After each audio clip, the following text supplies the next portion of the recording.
Assalamualaikum warahmatullahi wabarakatuh. Waalaikumsalam warahmatullahi wabarakatuh. Yang saya hormati Bapak Direktur Penyidikan Bapak Asep Guntur Rahayu, yang saya hormati rekan-rekan jurnalis yang telah hadir di ruang konferensi pers Gedung Merah Putih Komisi Pemberantasan Korupsi. Pada hari ini, Kamis tanggal 28 November tahun 2024, KPK akan menyampaikan press release dugaan tindak pidana korupsi, yaitu menerima hadiah atau janji terkait paket pekerjaan pengadaan barang dan jasa di lingkungan Balai Teknik Perkeretaapian kelas 1 Jawa bagian tengah, yang kemudian menjadi BTP Semarang, dan penerimaan lainnya di lingkungan Direktorat Prasarana Ditjen Perkeretaapian Kementerian Perhubungan. Untuk lebih lengkapnya akan disampaikan oleh Bapak Asep. Waktu dan tempat kami persilakan. Terima kasih Pak Jubir, Mas Desa. Bismillahirrahmanirrahim. Assalamualaikum warahmatullahi wabarakatuh.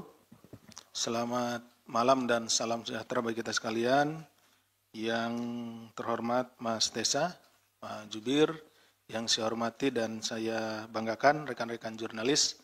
Pada kesempatan sore hari ini, tanggal 28 November tahun 2024, akan kami sampaikan terkait proses penyidikan salah satu perkara yang ditangani KPK, yaitu terkait dengan dugaan tindak pidana korupsi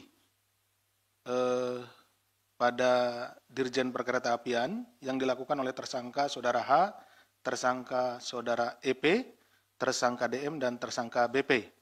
Terkait dugaan tindak pidana korupsi, yaitu menerima hadiah atau janji pada paket pekerjaan pengadaan barang dan jasa di lingkungan Balai Teknik Perkeretaapian kelas 1 Jawa bagian tengah, yang kemudian menjadi BTP Semarang, dan penerimaan lainnya di lingkungan Direktorat Prasarana Ditjen Perkeretaapian Kementerian Perhubungan, sebagaimana dimaksud pasal 12 huruf A atau huruf B kecil, dan atau pasal 11 dan pasal 12B besar Undang-Undang Nomor 31 Tahun 1999 tentang pemberantasan tindak pidana korupsi, sebagaimana telah diubah dengan Undang-Undang Nomor 20 Tahun 2001 tentang perubahan atas Undang-Undang Nomor 31 Tahun 1999 tentang pemberantasan tindak pidana korupsi.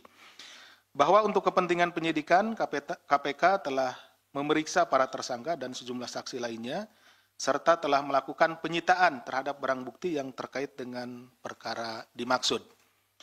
Perkara ini merupakan pengembangan perkara dari OTT, atau pemberian suap oleh Saudara Dion Renato Sugiharto kepada pejabat pembuat komitmen di lingkungan BTP Semarang, yaitu Saudara Bernard Hasibuan, selaku PPK, bersama-sama dengan Saudara Putu Sumarjaya, selaku Kepala BTP kelas 1 Semarang. Adapun konstruksi perkaranya sebagai berikut.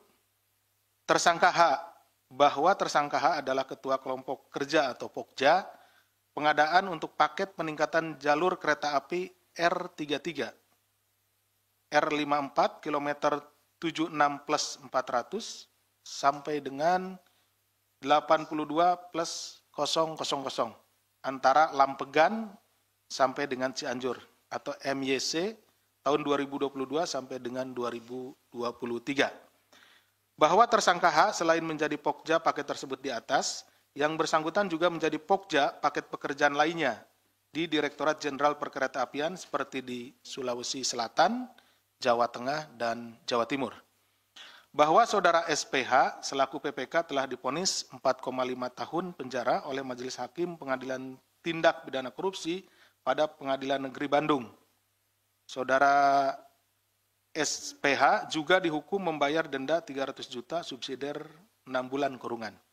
Bahwa Saudara SPH selaku PPK telah datang menemui tersangka H dan berkoordinasi terkait arahan dari Saudara HT untuk pengaturan pemenangan atau plotting pemenang, penyedia jasa pada lelang pekerjaan Lampegan Cianjur dengan memberikan sebuah kertas berisi catatan tangan dari Saudara SPH yang berisi rincian plotting pengaturan. Jadi sudah diatur siapa yang akan melaksanakan pekerjaan tersebut. Jadi mereka telah menuliskan untuk paket pekerjaan ini, khususnya di Lampegan Cianjur, siapa yang akan melaksanakan. Jadi lelangnya ada, tapi sudah direkayasa, sudah ditentukan duluan, seperti itu. Pemenangnya penyedia jasa tertentu untuk pekerjaan Lampungan Cianjur yang kurang lebih isinya sebagai berikut. 1, paket 1, Saudara D dan Saudara HIB, kemudian PT RRY, paket 2, Saudara MH dan PTTM, paket 3, Saudara AST, dan PT NTL, dan paket 4, Saudara FAH, dan Saudara WP dari PT PK. Bahwa pengaturan yang dilakukan oleh tersangka H dan Pokja dilakukan melalui pertemuan dengan calon penyedia jasa. Jadi sudah bertemu dulu lebih dahulu sebelum diadakan lelang, gitu, seperti itu ya. Di daerah Bandung Hilir, diantaranya untuk memenangkan PT RRY milik Saudara DRS. Konstruksinya sebagai berikut, bahwa Saudara DRS meminta Saudara WAM agar menghubungi Saudara H selaku Ketua Pokja untuk menanyakan mengenai besaran nilai HPS yang akan dipakai dalam dokumen penawaran. Jadi HPS-nya dibocorkan dulu ya, harga perkiraan sendirinya. Itu sudah dibocorkan terlebih dahulu sehingga si penawar bisa tahu berapa dia harus melakukan penawaran. Seperti itu. Kemudian bahwa Saudara DRS meminta Saudara WAM agar membuat nilai penawaran PT RR turun sebesar 16% dari nilai HPS, gitu ya. Jadi diturunkan dari nilai HPS-nya sehingga kelihatan nanti penawarannya bisa lebih kecil dibanding yang lain. Yang berbeda dari permintaan Saudara SPH, bahwa Saudara WAM juga meminta Saudara H informasi mengenai besaran harga penawaran dari rekan-rekan yang memasukkan penawaran. Jadi rekan-rekan yang lain, perusahaan yang lain itu penawarannya dilihat berapa penawarannya, sehingga dia menurunkan lebih kecil gitu.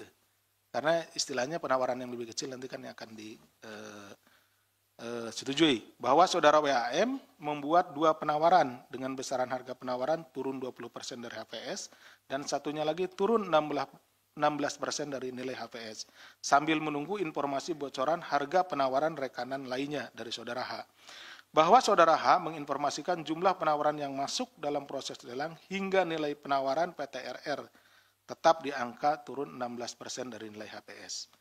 Bahwa atas perbuatan pengaturan lelang, Pokja mendapatkan fee atau kewajiban dari Saudara DRS kurang-kurangnya sebesar 321 juta rupiah dengan perincian sebesar 100 juta rupiah sudah diserahkan kepada Saudara WAM secara langsung pada Saudara H selaku Ketua Pokja. Kemudian sebesar 221 juta rupiah direncanakan akan diberikan langsung oleh Saudara WAM kepada Saudara H di Semarang pada saat libur Lebaran tahun 2023. Tapi tidak jadi dilaksanakan karena ada kegiatan tangkap tangan oleh personel KPK di Semarang. Bahwa pada saat menjadi Pokja di paket pekerjaan lainnya, tersangka H juga menerima fee untuk perbantuan memenangkan paket pekerjaan lainnya di DJKA Kemenhub dengan rincian sebagai berikut. Uang 100 juta rupiah juga yakni pada saat menjadi anggota Pokja untuk paket pekerjaan JGSS 6. Uang sebesar 20 juta rupiah pada saat menjadi anggota Pokja untuk paket pekerjaan di Makassar. Penanganan amblesan di kilometer 95 antara Pangkep dan Baru. Uang sebesar 80 juta pada saat menjadi anggota Pokja untuk paket pekerjaan di Solo Kadipiro. Uang sebesar 30 juta pada saat menjadi anggota Pokja untuk paket pekerjaan di perlintasan sebidang, Jawa dan Sumatera. Uang sebesar 100 juta pada saat menjadi anggota Pokja untuk paket pekerjaan JGSS 2. Uang sebesar 50 juta rupiah pada saat menjadi anggota Pokja untuk paket pekerjaan JGSS 3 diterima dari Kapokja, Saudara BP. Uang sebesar 50 juta rupiah pada saat menjadi anggota Pokja untuk paket pekerjaan JGSS 5 diterima dari Kapokja, Saudara BP. Uang sebesar 240 juta pada saat menjadi ketua Pokja untuk paket pekerjaan di pembangunan jalur ganda kereta api lintas Mojokerto sepanjang. Bahwa berdasarkan fakta-fakta dan alat bukti, penyidik menemukan adanya dugaan perkara tindak pidana korupsi yang diduga dilakukan oleh Saudara H selaku ketua Pokja, pengadaan untuk paket pekerjaan peningkatan jalur kereta api R33 menjadi R54 kilometer 76 plus 400 sampai dengan 82 plus 000 antara Lampegan Cianjur atau MYC tahun 2023 sampai dengan 2024 di lingkungan BTP kelas 1 Bandung bersama-sama dengan Saudara SPH selaku PPK pada BTP kelas 1 Bandung tahun 2023 sebagaimana dimaksud pasal 12 huruf A atau huruf B atau pasal 11 Undang-Undang 3199. Tersangka EP bahwa, ini yang kedua, tersangka EP bahwa saudara EP adalah Ketua Pokja Pengadaan untuk Pekerjaan Perbaikan Perlintasan Sebidang Jawa dan Sumatera tahun 2022.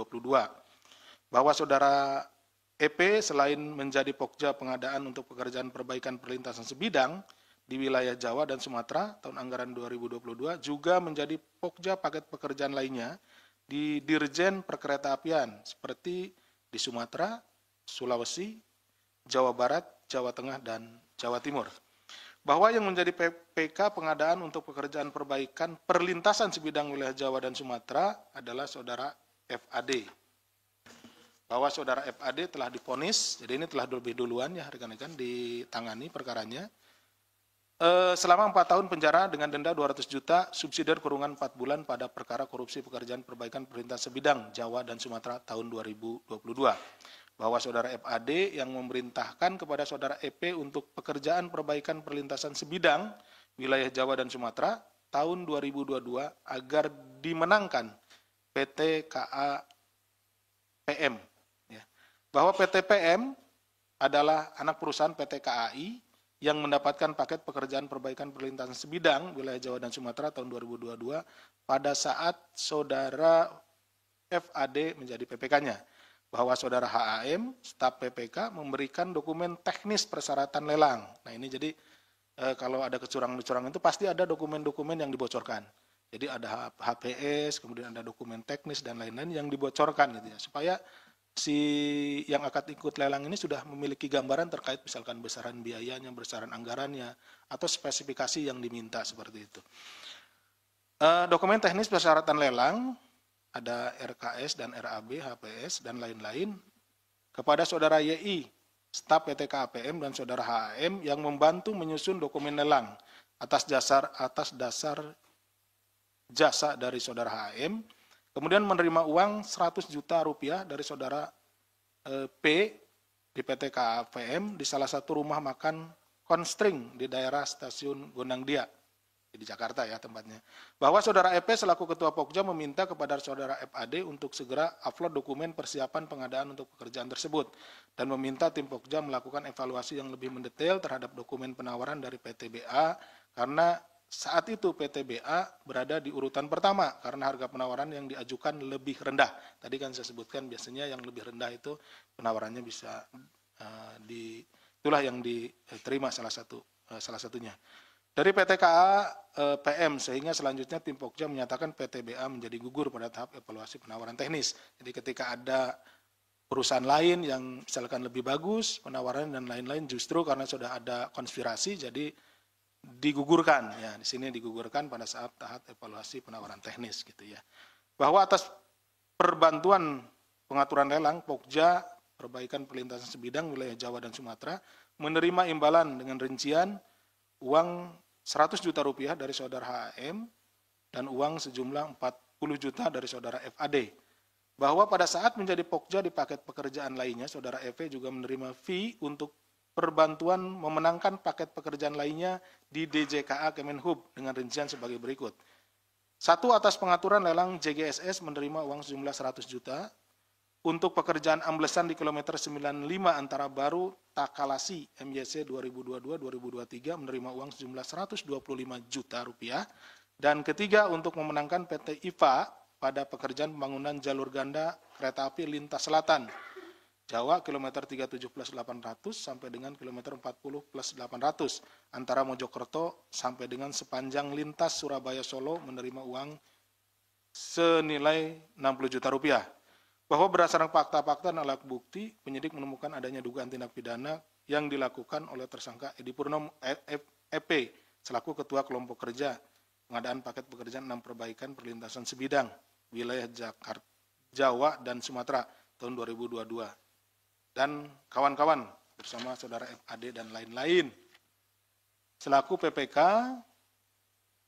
Ditjen Perkeretaapian berupa penerimaan hadiah atau janji dari saudara YI dan saudara P dari PT KAPM. Kemudian yang bersangkutan diduga melanggar sebagaimana dimaksud dalam pasal 12 huruf A huruf B pasal 11 dan pasal 11 Undang-Undang 3199 tentang pemberantasan tindak pidana korupsi, yunto Undang-Undang Nomor 20 Tahun 2001 dan yunto pasal 55 ayat 1 ke 1 KUHP. Yang ketiga, tersangka BP. Saudara BP adalah Ketua Kelompok Kerja Pemilihan Penyedia Barang dan Jasa Paket Pekerjaan Pembangunan Jalur Ganda KA Elevated antara Solo Balapan Kadiviro kilometer 104 plus 900 sampai dengan 106 plus 900 JGSS 4 MYC tahun 2022 sampai 2024 dan paket pekerjaan lainnya di lingkungan BTP kelas 1 Semarang.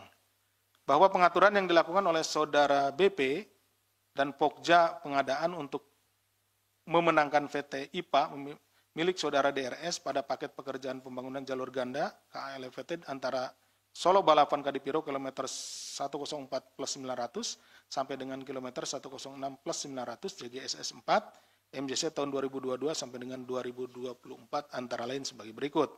Bahwa Pokja menerima arahan dari pimpinan agar paket pekerjaan tersebut bisa dimenangkan oleh PT IPA milik saudara DRS. Ya, jadi dari awal sudah ditentukan pemenangnya siapa. Bahwa Pokja berkoordinasi dengan PPK yaitu saudara DM terkait upaya memenangkan PT IPA milik saudara DRS. Bahwa saudara BP pada saat rapat Zoom persiapan lelang paket pekerjaan JGSS 4 tersebut memberikan arahan kepada seluruh anggota Pokja agar bisa memenangkan PT IPA dalam lelang paket pekerjaan JGSS 4. Bahwa saat Zoom tersebut saudara BP juga memberikan arahan agar plotting yang sudah dibuat untuk paket JGSS 2, 3, 4, dan 5 jangan sampai meleset dan harus menang sesuai plotting karena merupakan titipan dari pimpinan. Nah ini jadi untuk JGSS sekian 1, 2, 3, 2, 3, 4, 5 jadi sudah ada pemenang-pemenangnya gitu sebelum lelang dilaksanakan. Bahwa sebelum tahapan pemasukan dokumen penawaran di proses lelang, anggota Pokja yakni HP dan EBS memberikan asistensi dan koreksi terhadap dokumen penawaran teknis termasuk metode kerja kepada saudara WAV dari pihak PT IPA di Hotel Ramada Suite Solo. Bahwa harga penawaran dari PT IPA diminta untuk menurunkan harga penawarannya agar mendapatkan harga penawaran terendah sehingga bisa menang lelang. Jadi dilihat dulu penawaran yang lainnya. Nah, ketika sudah tahu, diminta supaya PT IPA ini menurunkan penawarannya, karena nanti biar penawarannya menjadi paling rendah. Bahwa pada saat saudara BP menjadi anggota Pokja DJKA Kemenhub mendapat arahan untuk memenangkan perusahaan atau orang tertentu terkait paket pekerjaan di Kementerian Perhubungan yaitu saudara HT selaku Direktur Prasarana Perkeretaapian. Sebelumnya menjabat sebagai Kepala Biro Layanan Pengadaan. Bahwa terkait dengan paket pekerjaan pembangunan jalur ganda kereta api elevated antara Solo Balapan Kadipiro, kilometer 104 plus 900 sampai dengan 106 plus 900, JGSS 4, MYC tahun 2022 sampai dengan 2024, Pokja pengadaan mendapatkan fee atau kewajiban dari saudara DRS sebesar 0,5% dari nilai kontrak setelah dipotong pajak atau kurang lebih sekitar 800 juta rupiah. Jadi 0,5% itu 800 juta rupiah. 1% berarti berapa? 1,6 miliar. 1%-nya. 100%-nya berarti 160 miliar. Nah, begitu. Menghitungnya. Atau kewajiban yang sudah diterima Pokja sekurang-kurangnya dengan rincian saudara BP selaku Ketua Pokja sebesar 100 juta rupiah, tadi yang dari 800 itu ya, dibagi-bagi. Saudara H selaku Sekretaris Pokja sebesar 80 juta rupiah. Saudara EP selaku anggota Pokja sebesar 80 juta rupiah. Saudara HP selaku anggota Pokja sebesar 80 juta rupiah. Saudara EBS selaku anggota Pokja sebesar 80 juta rupiah. Dan saudara IH selaku anggota Pokja mendapatkan 40 juta rupiah. Bahwa terkait dengan paket pekerjaan pembangunan jalur ganda ke Solo Balapan Kadipiro kilometer 96 plus 400 sampai dengan 104 plus 900 JGSS 6 tahun 2022-2024 Pokja pengadaan mendapatkan fee atau kewajiban dari saudara DRS sebesar 0,5% dari nilai kontrak setelah dipotong pajak kurang lebih sebesar 720 juta.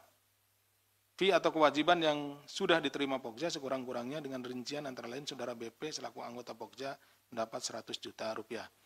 Berdasarkan bukti yang cukup, tersangka BP selaku ketua kelompok kerja pemilihan penyedia barang bersama-sama saudara DM selaku pejabat pembuat komitmen diduga keras telah melakukan dugaan tindak pidana korupsi menerima hadiah atau janji dari saudara DRS terkait dengan paket pekerjaan bangunan jalur ganda KLFT Solo Balapan Kadipiro kilometer 104 plus 900 sampai dengan 106 plus 900 CGSS 4 tahun 2022-2024 dan penerimaan lainnya sebagai maksud pasal 12 huruf A kecil, huruf B kecil atau pasal 11 dan pasal 12B besar Undang-Undang nomor 31 tahun 99 tentang pemberantasan tindak pidana korupsi sebagaimana telah diubah dengan Undang-Undang nomor 20 tahun 2001 tentang perubahan Undang-Undang nomor 31 tahun 99 Yunto pasal 55 ayat 1 ke 1 KUHP bahwa tersangka H, tersangka EP, tersangka BP akan ditahan selama 20 hari pertama terhitung sejak tanggal 28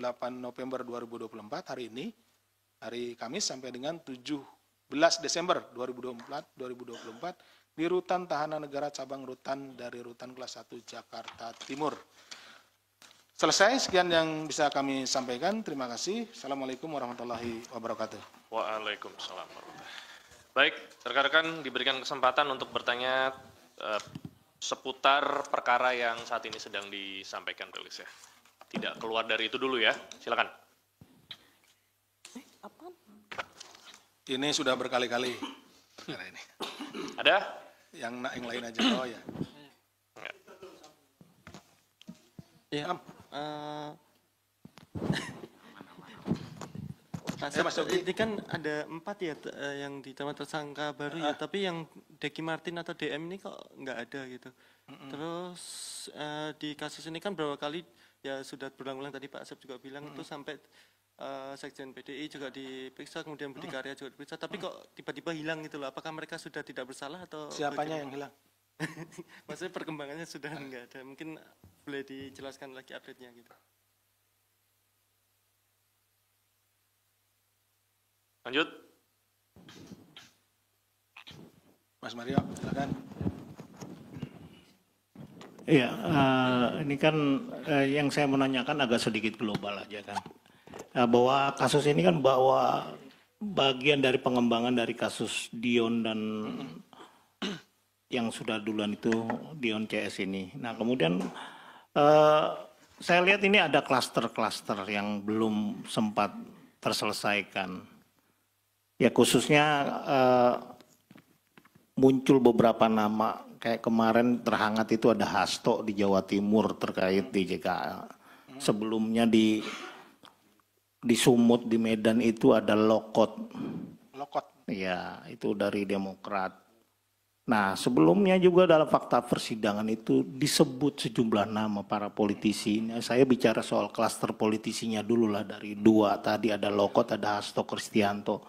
Nah ini kan ada beberapa nama yang sebenarnya sudah sempat diperiksa atau tidak ada lagi gitu. Misalkan ada Ishak Meki, Sopian Ali SH itu terkait Tanjung Karang, Balaraja, Batu Raja, terus Sopian itu terkait Batu Raja, Lintas Tarakan, terus ada Syukur Nababan terkait jalan 75400 sampai dengan antara Lumajang Cianjur. Nah itu ini kan ada jatah-jatah yang disebutkan, ada Muhammad Hervano. Nah ini kan ngeri nama-nama ini kan.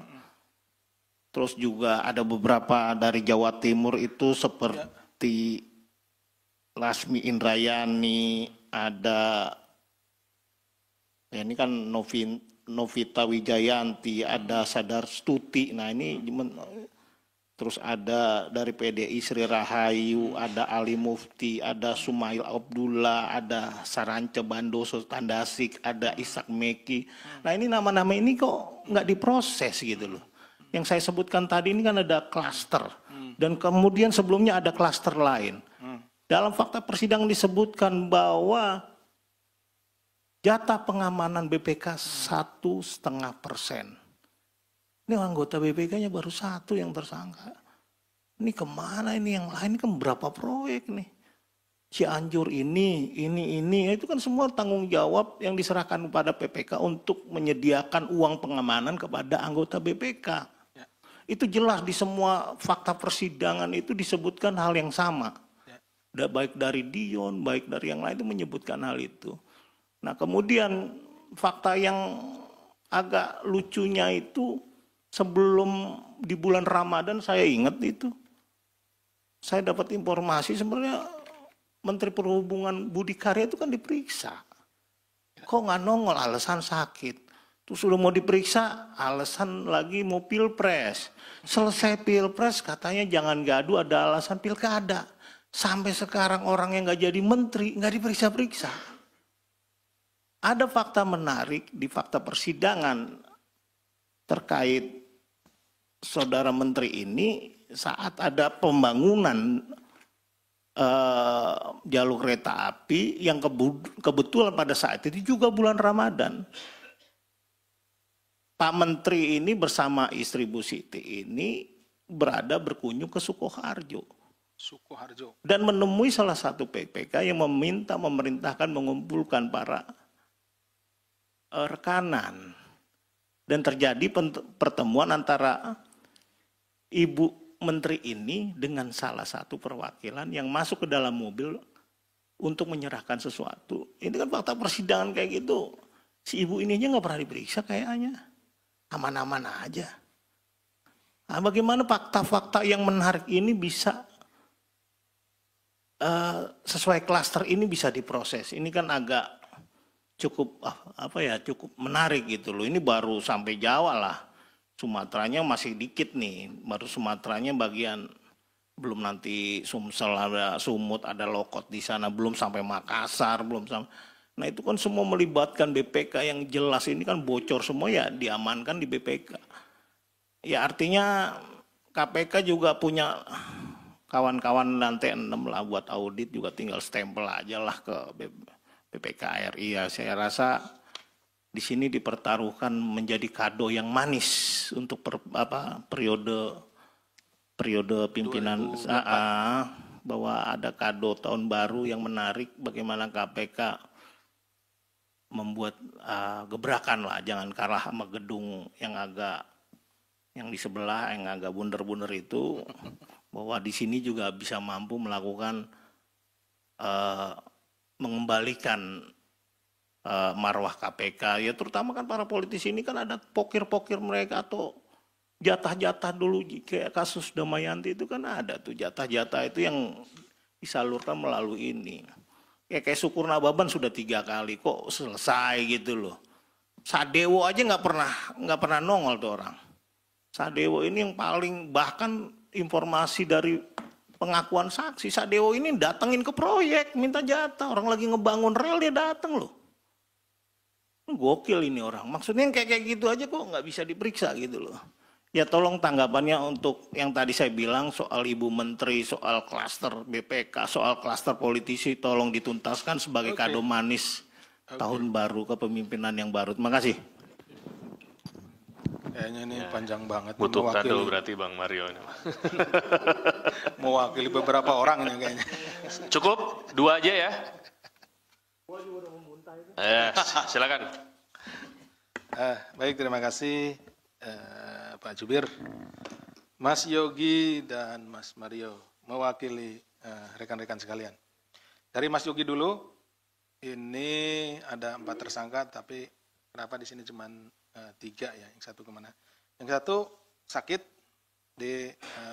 memberikan informasi kepada kita, dia sedang sakit. Kemudian terkait dengan ini dengan Mas Mario juga ini, ya dengan Mas Mario ada beberapa politisi yang kita minta keterangan ya. Jadi saat diminta keterangan yang bersangkutan itu sebagai saksi ya, saksi. Jadi tentunya kalau saksi itu yang kita harapkan adalah kesaksiannya untuk memberikan informasi-informasi kepada kita supaya penanganan perkara yang sedang kita tangani itu pembuktiannya bisa menjadi lengkap dengan kesaksian daripada para saksi, salah satunya dari politisi. Kenapa? Karena memang eh, proyek ini anggarannya kan dari APBN, di mana APBN itu awalnya juga proyek itu dari ada dari Banggar dan lain-lainnya tentunya proyek-proyek ini. Kemudian juga Mas Mario menanyakan tadi menyebutkan seperti sedang absen ya tadi ya, absen di ini sama hampir semuanya dikenali gitu ya.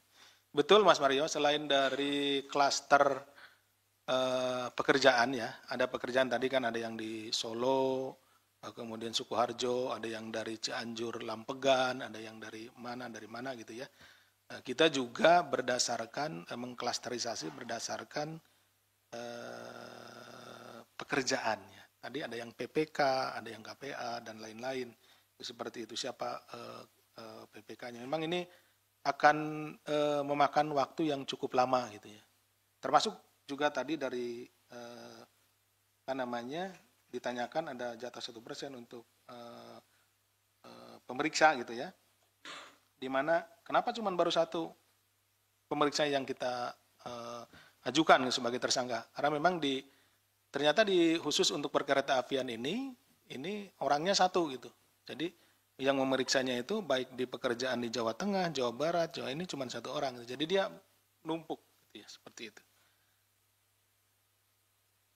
Iya, tapi kan nanti dari sananya kan kita sedang cari kemana uang itu bergerak kan gitu.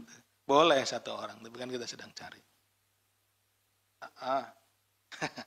Kemudian kalau tadi yang kita minta keterangan, ada beberapa politisi yang disebut sama Mas Mario itu juga kita nanti akan masuk ke klaster sana. Kita ada enggak, ditunggu saja ya, Mas Mario akan masuk ke klaster sana. Sementara kita sekarang ini memanggil kita saksi-saksi. Nah, saksi-saksi untuk yang ada sekarang maju gitu seperti itu. Kemudian termasuk juga ke tadi disebutkan ada Pak Menteri pada saat itu ya, yang sekarang kemudian juga ada keluarganya dan lain-lain yang sudah menjadi atau keterangannya sudah ada di persidangan gitu ya, sudah disampaikan. Jadi fakta persidangan ya tentunya juga di kami juga sudah ada di hasil pemeriksaan di penyidikan. Klasterisasinya sudah ada, cuman ya kita mulai dari tadi ada sini pelaksana dulu, jadi perusahaan-perusahaan ini kemudian ke si penyedia dulu, kemudian ke para PPK, kemudian KPA gitu. Jadi dari dua sisi ini dulu, baru orang-orang ini nanti yang akan kita masuk ke klaster berikutnya. Kemudian ya itu kira-kira karena ini juga tadi disebutkan para politisi menyebut nama saudara S, saudara, banyak sekali nih, saudara IM, saudara SN, saudara banyak kayaknya, hampir semua ini di absen sama Mas Mario. Jadi intinya tunggu saja Mas Mario, kita juga akan sampai pada klaster yang dimaksud. Itu mungkin Mas Tesa. Terima kasih. Assalamualaikum warahmatullahi wabarakatuh. Ya. Ya. Ya. Ya, nanti saat surat panggilan itu kita layangkan, saya kabari Mas Mario. Oke ya. Yang pertanyaan Mas Yogi mungkin belum. Oh, yang mana? Yang udah. Sudah tadi. Oke. Nanti. Nah, bentar lagi Om. Kasus ini. Oke. Ayo. Selamat malam Mas Tesa, Pak Asep. Saya suka ketukur sama Mas Imam. Sama, biar mirip kayaknya. Wahyu dari Rakyat Merdeka terkait nama Asta Komisi 5 ini udah pernah diperiksa belum sih Pak? Siapa namanya? Asta Komisi 5 ini ada di pointers. Yang dimenangkan di paling atas Pak. Yang di tersangka H. SD. H. Paling atas. Oh. Ada poin 3 kan.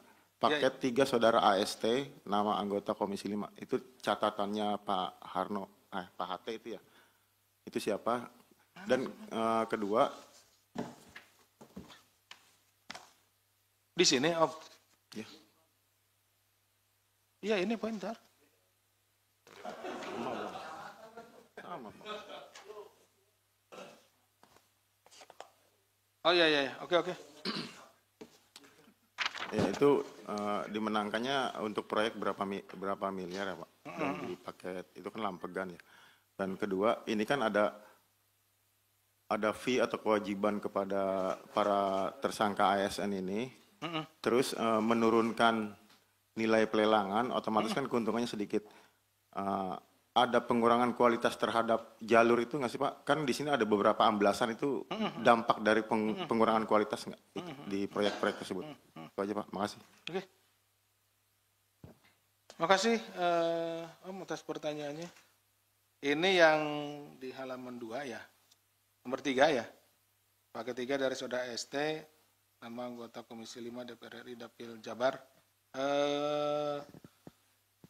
Nanti saya saya untuk AST ini saya konfirmasi lagi ya, biar tidak salah gitu kan.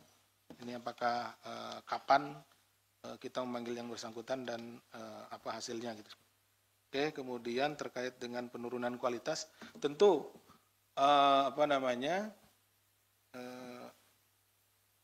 kalau misalkan penurunannya terlalu jauh, tentu kan akan berimbas kepada pengadaan barang-barangnya, tentu juga akan berimbas kepada sana. Tetapi sebetulnya yang digunakan di perkara ini ya, ini menggunakan pasal suap.